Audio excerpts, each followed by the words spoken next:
శ్రీమతి Kandukuri Rajyalakshmi college retired lecturer Rajamahendri మహిళా కళాశాల director doctor major చల్ల సత్యవాణి విరచిత నర్మదా రేవానది పుష్కర క్షేత్ర దర్శిని ఆవిష్కరణ మహోత్సవం గురువారం ఉదయం స్థానిక రాజమండ్రి ఇన్నీసుపేట శ్రీ మహాకాళేశ్వర ఆలయ ప్రాంగణంలో ఘనంగా నిర్వహించారు.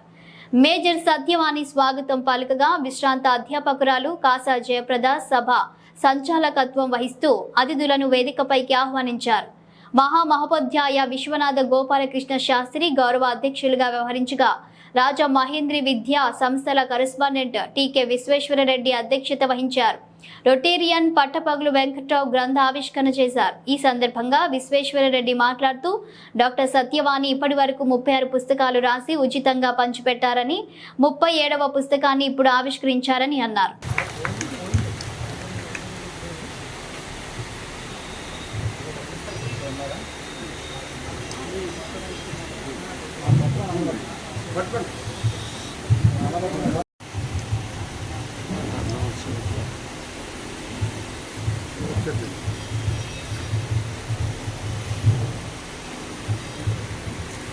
ఇక్కడ నిలుపున మన పట్టపల్లి వెంకటరావు గారిని అనేక విధాలుగా అభినందన తెలియజేస్తూ మహామహోపాధ్యాయ శాస్త్ర రత్నాకర ఈ రాజమండ్రికి గర్వకారకులైనటువంటి శాస్త్రనిధి మా సద్గురువులు బ్రహ్మశ్రీ విశ్వనాథ గోపాలకృష్ణ మహోదయ చేశారు. వారి సభ స్వాగతం పలుకుతుంది. నన్నేల మన్యంపో నన్ను చూసిన కూడా నన్ను చూసాము కూడా నన్ను చూసిన కూడా రాజవికపై నన్నే ఉపేక్షలకు నన్ను చూసావు అయినా నాకు రాయలేదే. నువ్వు రాసిన పుస్తకాలు ప్రపంచంలో తిరుగుతున్నాయే, అందరికీ దర్శనాన్ని ఇస్తున్నాయే, క్షేత్రాలు ఎలా దర్శనం చేయాలో చూపుతున్నాయే, నన్ను మాత్రం ఎందుకు రాయవని నన్ను చూసి కూడా ఎన్నెన్నో క్షేత్రములు ఎన్నెన్నో చూడమే ఉన్నాయి. ఇంకా అవన్నీ కూడా గోడ పెడుతూ జాబ్ ఏదైనా మమ్మల్ని కూడా చూడు, మమ్మల్ని కూడా రాయి, ఇంకే ఎలా జాబించు ఎన్నెన్నో క్షేత్రములు ఎన్నో కోరికలు ఋతవాణి మేము సంపీకతో ఋతవాణి సత్యవాణి మరొకటి ఋతవాణి అనేక క్షేత్రాల పుస్తకాలు కూడా రాయమని ఆమె మనస్ఫూర్తిగా ఆశిస్తూ నా ద్వారా చెప్తున్నాయి. ఇంకా దేవాతీరే కపుత్తుర్య మరణంతో జాహ్నవీతటే అని చెబుతూ గౌతమ్యాం కృతయం వరం అన్నారు. గౌతమీనది తీరం అని ఎంత గొప్పదయ్యా అంటే ముందు మన వాళ్ళ గురించి చెప్పు, నా తర్వాత పై వాళ్ళకి చెప్పుకోవాలి. ఇక్కడ నర్మదా నది గొప్పదమైనా మన గోదావరి గొప్పదని చెప్పుకోకుండా నర్మదా గొప్పదని చెప్పవాలి. చూపించుకుంటారు.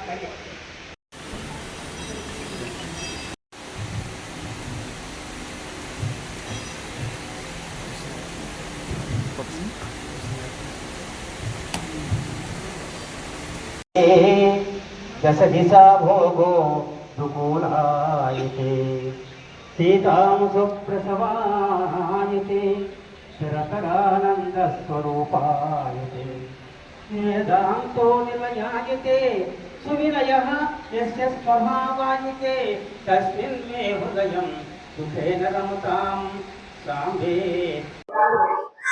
డాక్టర్ మేజర్ చల్లా సత్యవాణి గారు రచించినటువంటి నర్మదా నది పుష్కర యాత్ర పుస్తకాన్ని ఇక్కడ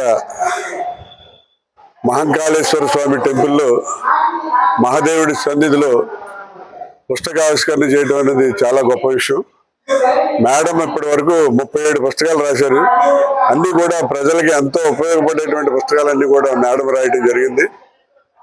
36 పుస్తకాల్లోనూ కూడా మేడం వివిధ దేవాలయాలు వాటి యొక్క ఔన్నత్యం, అలాగే వాటికి ఎలా వెళ్ళాలి, ఎలా రావాలి, ఏ రకంగా దర్శించుకోవాలి అనే విషయాల మీద పుస్తకాలన్నీ కూడా రాయటం జరిగింది.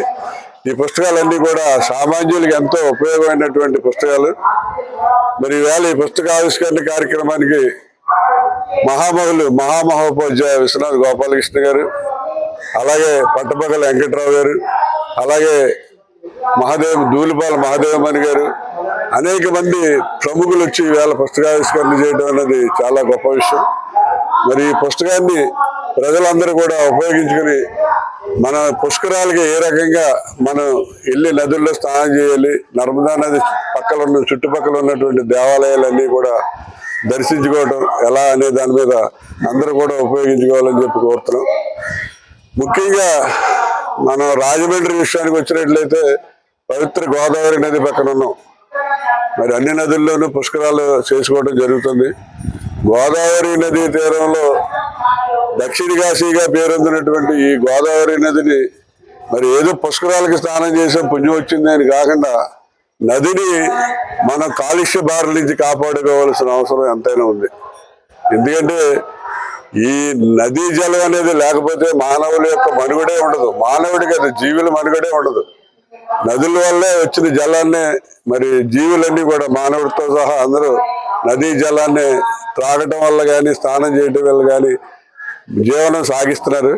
ఇవాళ మన రాజమండ్రిలో ఉన్నటువంటి గోదావరి నది చూసినట్లయితే చాలా దారుణమైన పరిస్థితుల్లో ఉంది.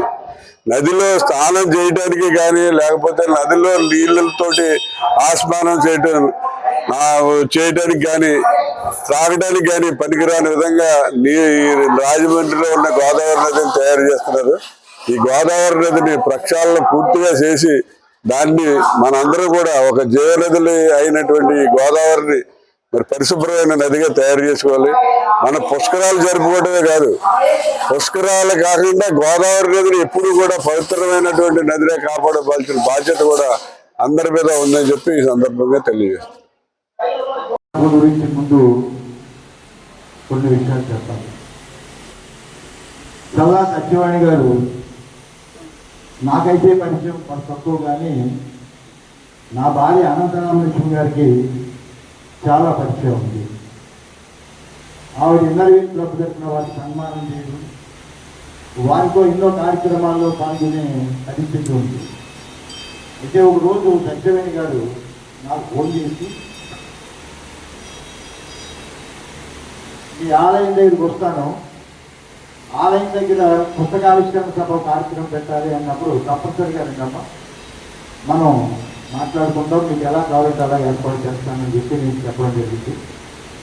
ఇక్కడ ఎన్నో కార్యక్రమాలు, నెలకు 10-15 కార్యక్రమాలు అయినా ఇక్కడ చాలామంది డ్యాన్స్ కార్యక్రమాలు కానీ, చిత్ర కార్యక్రమాలు కానీ ఎన్నో కార్యక్రమాలు పెడుతున్నారు. కానీ పుస్తక ఆవిష్కరణ సభ అనేది బహుశా ఇది మొదటి కార్యక్రమం అనుకుంటాను. ఇక రాబోయే రోజుల్లో కూడా ఈ మహాకాళేశ్వరాలయంలో పుస్తక ఆవిష్కరణ సభలు సత్యవేణి గారితో ప్రారంభమవుతుందని చెప్పి నేను చాలా ఆశాజనకంగా చూస్తున్నాను. Thank you very much Satyaveni గారు. మీరు మొట్టమొదటి ఇక్కడ సభ పెట్టుకున్నందుకు నాకు చాలా ఆనందంగా ఉంది. అయితే వారికి ఎండలు కదా, ఈ ఎండల్లో ఏ రకంగా ఈ కార్యక్రమం చేస్తారని అనుకున్నాను. కానీ ఆవిడ వయసు విన్న తర్వాత, నాకు 77 సంవత్సరాలు, ఆవిడ వయసు విన్న తర్వాత నాకు ఎంత అయినట్టు అయితే ఆవిడే ఆ వయసులో ఇంకా ఈ తపనతో ఈ కార్యక్రమాలు చేయాలని చెప్పి 37 పుస్తకాలు రచించి 37వ పుస్తకం కూడా ఇంత మా అందరికంటే పొద్దున్న నేను తెల్లవారుజాము 4 గంటలకు వస్తాను. ఖాళీగా కైలాసములు ఇవన్నీ చూసుకుని వెళ్ళిపోతుంటే తొందరగా రావాలి కదా అని చెప్పి నేను పొద్దున్న వెళ్తున్నాను. ఇక్కడికి వచ్చి వెళ్తుంటే 7 గంటలకి ఆవిడ లోపలికి వస్తున్నారు. ఆ టైంలో ఇంకా ఆవిడ డిస్టర్బ్ చేయండి అని చెప్పి ఆవిడతో మాట్లాడకుండా నేను వేరే తల్లి ఇంటికి వెళ్ళి మళ్ళీ వచ్చాను. అంటే ఒక కార్యక్రమం చేయాలన్నా, ఒక పుస్తక రచన చేయాలన్నా, ఒక పిల్లలకి విద్యాభ్యాసం నేర్పాలన్నా మొదటి నుంచి కూడా ఆవిడ అలా చూడగానే మనకు అర్థమయ్యేది ఏంటంటే, ఒక పని పట్టుకున్నప్పుడు ఆవిడ చివరి వరకు దాన్ని అంతు చూస్తే తప్ప అంట మన పదం ఆవిడ విడిచిపెట్టడం అనేది ఈ కార్యక్రమాన్ని బట్టి నాకు అర్థమవుతుంది.